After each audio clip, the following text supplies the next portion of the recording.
उन्होंने ऐसा कहा कि अगर इंडिया और पाकिस्तान के बंटवारे को, सेपरेशन को अगर एक थोड़ी-सी संवेदनशीलता के साथ दिखाई जाती, अ, उसके टाइम थोड़ी-सी भी सेंसिटिविटी दिखाई जाती, तो शायद लाखों लोगों की जानें बच जा सकती थी। जबकि रेड क्लिफ ऐसा कर सकते थे, पर रेड क्लिफ ने ऐसा नहीं किया। और उन्होंने इस इतने बड़े भारत और पाकिस्तान के सेपरेशन, बंटवारे को एक छोटे से मैप पे ही दर्शा के, शो करके दिखा दिया। जो कि इस बीच उन्होंने इंडिया पाकिस्तान की ऐसी ऐसी लाइनें बनाई थी और कलरफुल, जो कि बहुत सारी कलरफुल थी, जो शो करती थी कि ये एरिया पाकिस्तान का है और ये एरिया हिंदुस्तान का होगा। एंड उनमें बहुत ही मतलब गाइस, बहुत ही मतलब टेढ़ी मेढ़ी जिगजैग एरियाज थी। कहीं का उठा के कुछ रखा था, कहीं का उठा के कुछ रखा था। मतलब बहुत ही स्ट्रेंज मैप था वो। बहुत ही अद्भुत, अलग, अजीबो-गरीब वो नक्शा था, जो जॉन रेड क्लिफ ने तैयार किया था।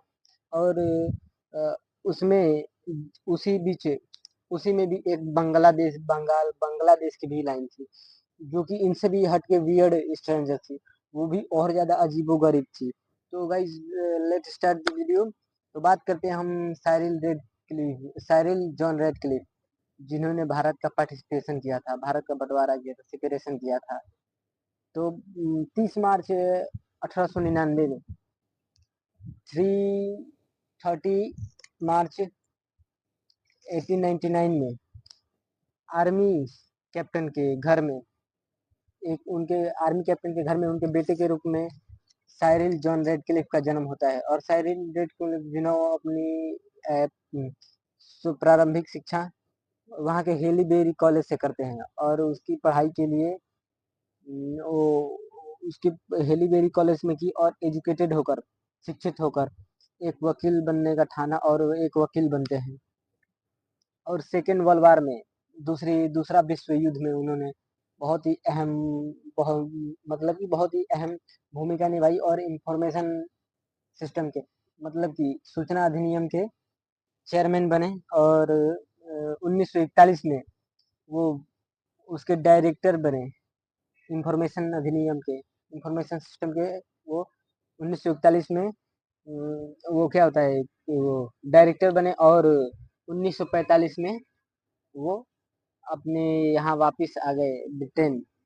और बात करते हैं उस एरिया की बात है कि जब सेपरेशन का टाइम चल रहा था, तब उन्होंने थोड़ी सी भी सहनशीलता दिखाई होती, तो लाखों लोगों की जान बच जा सकती थी।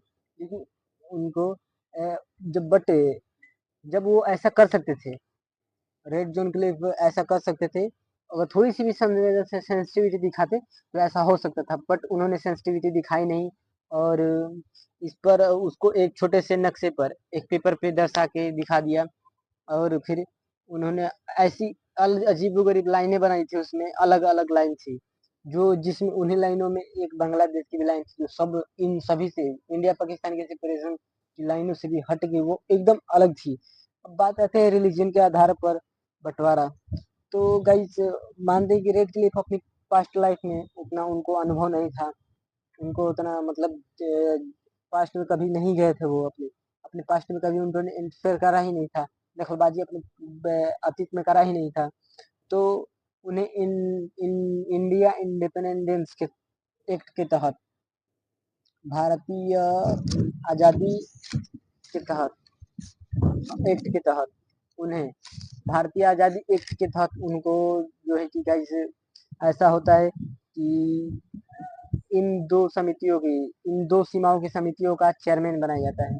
इंडिया और पाकिस्तान के सेपरेशन उनको चेयरमैन बनाया जाता है, और उनपे उपनिवेशक औपनिवेशक जिम्मेदारी औपनिवेशक रिस्पॉन्सिबिलिटी दी जाती है कि वे पाकिस्तान और इंडिया की इस पार्टिकुलेशन एरिया लाइन को तैयार करें, जिससे तय करने का हक उनको उनको हक देश देश के आधार पे, उनको हक के आधार पे हिंदू एंड मुस्लिम के कुछ इलाके का था।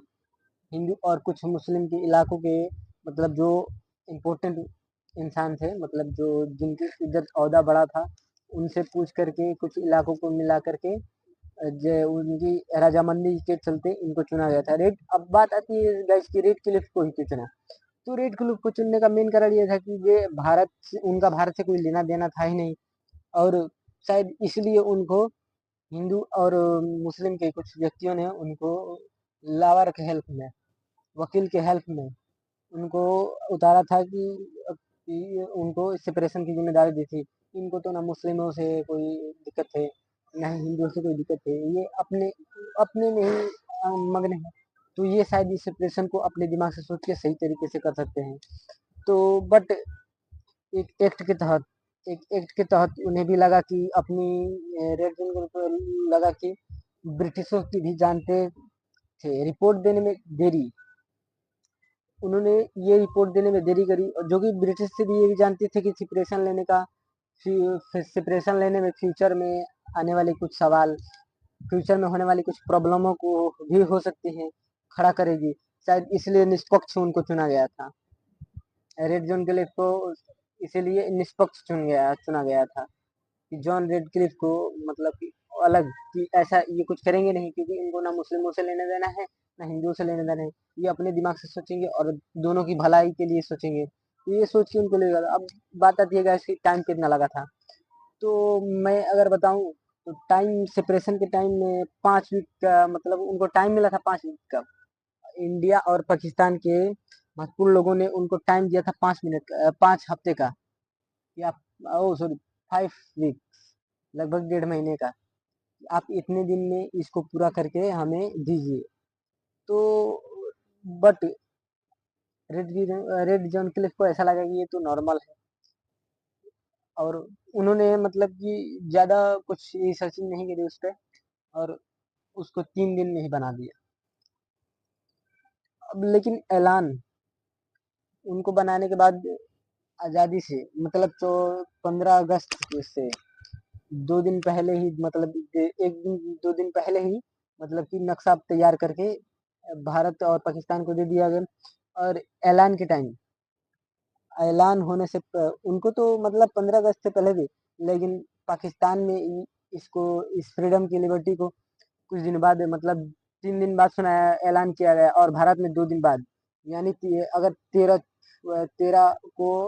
अगस्त को इन्होंने दिया था, तो इंडिया में 15 अगस्त को ये ऐलान हुआ, और पाकिस्तान में 16 अगस्त को आज़ादी का झंडा फहराया, फ्लैग फ्लाई किया गया। और ऐलान के 2 दिन बाद ही ऐसा मतलब हुआ था कि 17 अगस्त को ही हो सका, ये सब 17 अगस्त को ही हो सका। अब बात आती है पे टाइम की, मतलब कि उन्होंने इतना बड़ा कार्य किया था, हिंदुस्तान और पाकिस्तान, मतलब कि इंडिया और पाकिस्तान की सेपरेशन, जो कि एक छोटी सी बात नहीं है, बहुत बड़ी बात है। इसके लिए बहुत पढ़े लिखे और बहुत सोच समझे व्यक्ति की जरूरत है। तो मतलब, और ये था कि जो इतना बड़ा काम करेगा तो वो ऐसे फुकट में तो करेगा नहीं, फ्री में तो थोड़ी नहीं करेगा। तो बात आती है जब उनको पैसे देने की, तो उनके इस कार्य, जो उन्होंने ये कार्य किया था, तो उससे बहुत लोगों ने नाराजगी, देखिए हमारे इंडिया में क्या है कि guys, अगर सच्चाई हो या फिर गलती हो, गलत पे भी आपत्ति है और सही पे भी आपत्ति है। अगर आप सही कर रहे हो तो आपके विरुद्ध भी कुछ लोग खड़े होंगे, आपके साथ भी कुछ खड़े होंगे, और आप गलत कर रहे हो तो गलती में भी आपके साथ कुछ खड़े होंगे, और कुछ लोग आपके विरुद्ध भी खड़े होंगे कि नहीं, आप ये गलत कर रहे हो, ये नहीं होना चाहिए था। तो मतलब ये हुआ कि उनको मतलब कि रेडक्लिफ को उन्होंने कहा, ऐसा कि उन्होंने कहा कि कुछ लोगों की थॉट्स ऐसे थे, कुछ लोगों की सोच ये भी थी कि ब्रिटिशों ने सोची समझी नीति लगाई होगी, ऐसी, मतलब कि तो वजह से इसी वजह से खुद पे, मतलब कोई इशू ना होने के लिए रेड जॉन क्लिफ ने कहा कि इस कार्य को करने के लिए मुझे 2 से 3 साल मिले होते तो शायद इस कार्य को मैं सही तरीके से कर सकता था, बट आप लोगों ने मुझे 5 सप्ताह का 5 वीक्स का टाइम दिया था, जो कि ये इनफ नहीं था। लेकिन मैंने फिर भी इस पे रिसर्च करके, कुछ हल्की फुल्की रिसर्च करके इसको तैयार किया है। तो उन्होंने कहा कि इस बात से कितने लोगों को आपत्ति होगी, कितने लोग लाइक करेंगे इस बात को, कितने लोग अनलाइक करेंगे।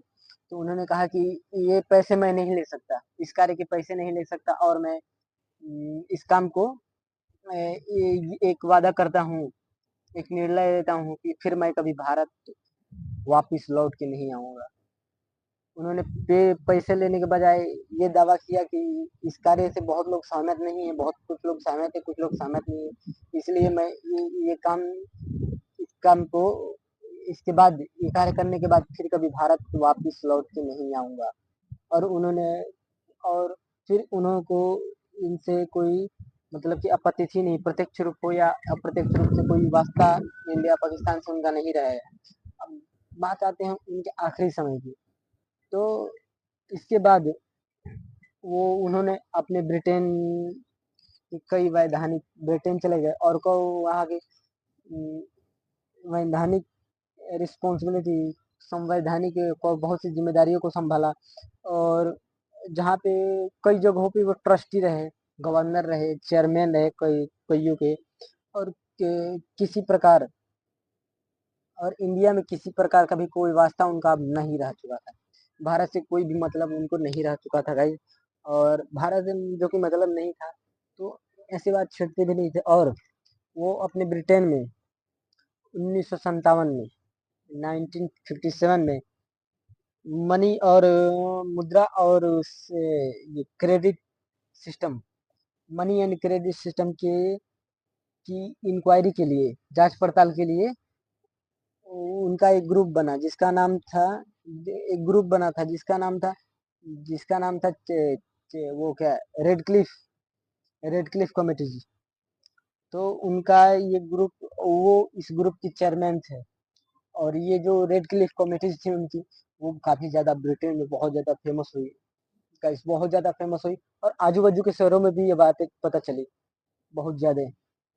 तो हुआ यूं कि सिस्टम इंक्वायरी के लिए से रेड क्लिफ, और फिर 1 अप्रैल 1 अप्रैल 1977 में उनकी वो 1977 में रेड क्लिफ जो साइरिल जॉन रेड क्लिफ की 78 ईयर्स की एज में उनका डेथ हो जाता है।